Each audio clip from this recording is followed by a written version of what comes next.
एक सुरवंट आपल्या कोशातून बाहेर यायचा प्रयत्न करत असतो.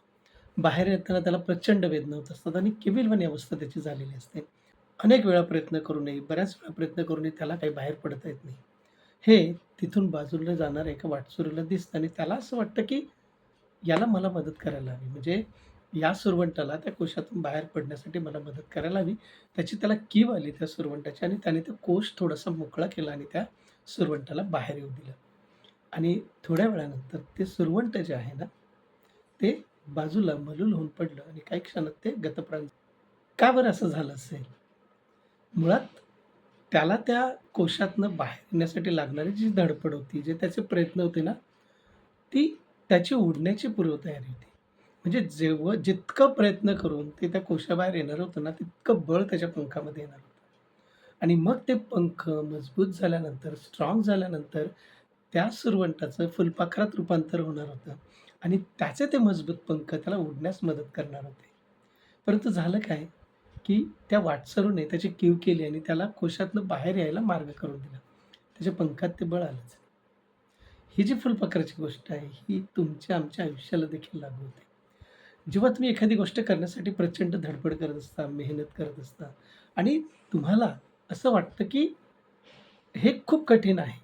परंतु लक्षात ठेवा, की ही जी गोष्ट आहे, ही जी धडपड आहे, हे त्या फुलपाखरासारखं तुमच्या पंखामध्ये बळ येण्यासाठी निर्माण झालेली सिच्युएशन आहे. जेव्हा एखादी गोष्ट तुम्ही करताय ना, त्यावेळेस ती गोष्ट करण्यासाठी तुम्ही सक्षम असायला हवं आणि ते सक्षमपणा येण्यासाठी, तो स्ट्राँगनेस तुमच्यामध्ये येण्यासाठी तुमच्या मार्गामध्ये आव्हानं उभी राहतात. आता ते आव्हानं उभी राहिली, की त्यांना तोंड द्यायचं, की त्या आव्हानांना बघून पाठ दाखवायची आणि आपण जे काम करत आहोत किंवा जे मेहनत आपण करत आहोत, जे ध्येय आपण गाठण्याचा प्रयत्न करत आहोत, ते प्रयत्न सोडून द्यायचं आणि आपलं ध्येय देखील विसरून जायचं. हा तुमचा आमचा प्रश्न किंवा हे आपल्यावर अवलंबून असतं. पण लक्षात ठेवा निसर्गातनं जेव्हा तुम्हाला अशी संधी मिळते, धडपड करण्याची, कष्ट करण्याची, मेहनत करण्याची, तर लक्षात घ्या, की कदाचित ती तुमच्या उडण्याची पूर्वतयारी असू शकते. त्याच्यामुळे जर असं एखादं संकट तुमच्या आयुष्यात आलं, एखादी अडचण तुमच्या आयुष्यात आली, तर ती संधी समजा.